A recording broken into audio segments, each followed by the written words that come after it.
Mister તબેલાવાલા, good morning મિત્રો, કેમ છે? આશા છે કે આપ બધા મજામાં છો. मैं नहीं दिखाऊंगा.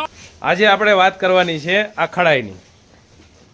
शाबाश बेटा, बहुत बढ़िया.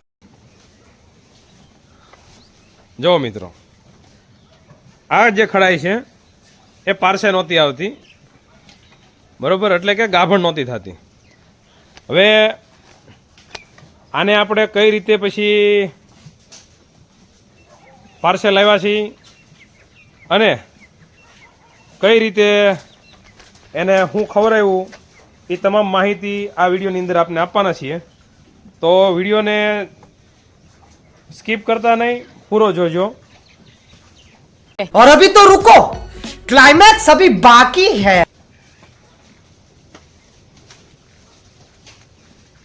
હેલો મિત્રો, નમસ્કાર. હવે આ ખડાઈ અમારી કમસે કમ 3 વર્ષની થઈ ગઈ, પણ પાર્સે નહોતી આવતી. અને અમે ડૉક્ટરને બતાવ્યું તો ડૉક્ટરે પણ કીધું કે હજી દુબળી પડે છે. હવે મિત્રો, આમાં એવું છે કે પહેલાના આપણા ગઢિયાઓ જે દેશી નુસ્ખા કરતા એ નુસ્ખાઓ ઘણા બધા કામ આવી જાય છે. અને હકીકતમાં જો આમ ગણતરી કરો અને પશુપાલનમાં સફળ થવું હોય તો દવાના આધાર કરતા આપણા ખેતરની અંદર, વાડીની અંદર જે કાંઈ પણ દેશી ઇલાજો મળી રહ્યા છે અને જે આપણા ગઢિયા કરતા આવ્યા છે એ કરો તો જરૂરથી સફળતા મળશે.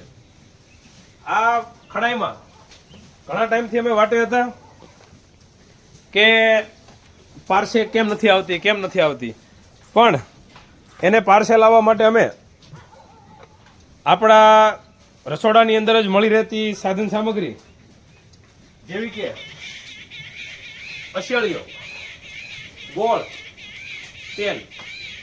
હા મિત્રો, લખી લેજો જેથી કરીને ભવિષ્યમાં બીજી વખત કામ આવશે. અશેળીઓ, ગોળ અને તેલ. આપણે જે તેલ ખાઈએ છીએ એ તેલ. આ 3 વસ્તુ અમે ખાંડની સાથે અને રોજે આપતા. સતત 1 મહિના સુધી આપ્યું અને આજે લગભગ 10 દિવસ થયા છે. આ પાર્સે પણ આવી ગઈ અને પાડે પણ થઈ ગઈ છે અને એણે આશા પણ જાડા નાખી દીધા છે, થોભાઈ ગઈ છે. હવે આવનારા 10 મહિનામાં આ એક અથવા પાડાને જન્મ પણ આપશે અને દૂધ પણ દેતી થઈ જાય છે. મિત્રો, પશુપાલનમાં કેવું છે કે જેટલું તમારો ગ્રોથ વધારે થશે, જેમ જેમ તમે વહેલા તમારી ભેંસો ગાભણ થશે અને જેમ વહેલા ગાભણ થશે એમ તમને આની અંદર ફાયદો વધુ રહેશે. નહીં તો કેવું થાય કે માનો કે કોઈ ભેંસ છે, તમે 6 મહિના, 7 મહિના કે 10 મહિના દોય, પછી ગાભણ જ ન થાય તો તમે એને બેઠા બેઠા ખવડાવશો તો એ તમને લોસ જાય છે. પણ એ ગાભણ થયાના 3 અથવા 4 મહિનાની અંદર પાછી ગાભણ થાય અને તમે દોવાનું શરૂ રાખો તો તમારો જે એનો વિયાવાનો સમય છે એ ટૂંકો થઈ જાય અને એ ટૂંકો થશે તો જ તમને પશુપાલનમાં અને આ તબેલામાં સફળતા મળશે.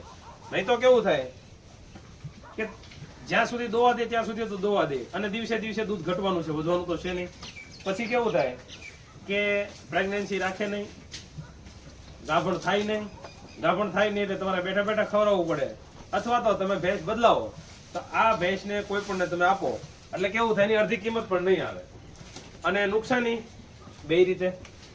તો મિત્રો, પહેલું તો એનો ખોરાક કે તમે કેવું ખવડાવો છો, અને બીજું મેં તમને જે આ ડાયટ પ્લાન આપ્યો એ ડાયટ પ્લાન કરશો તો જે તમારી, હા પણ એક વસ્તુ યાદ રાખજો, 2-2.5 વર્ષની ઉપરની ખડાઈ હોય એના માટે જ આ ઉપયોગ કરજો.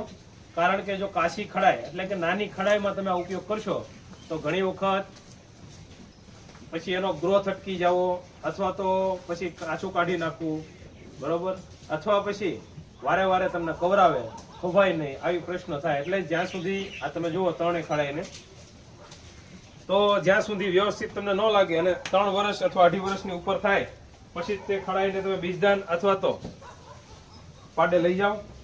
મિત્રો, કમેન્ટ કરીને જરૂર જણાવજો કે તમને અમારો આ વિડીયો કેવો લાગ્યો. જો તમને અમારો વિડીયો ગમતો હોય તો લાઈક કરજો, સબસ્ક્રાઇબ કરજો અને અમારી સાથે જોડાયેલા રહો, જેથી પશુપાલનને લગતા તમામ વિડીયો અમે તમારી સાથે શેર કરી શકીએ. ત્યાં સુધી રજા આપો મિસ્ટર તબેલાવાલા.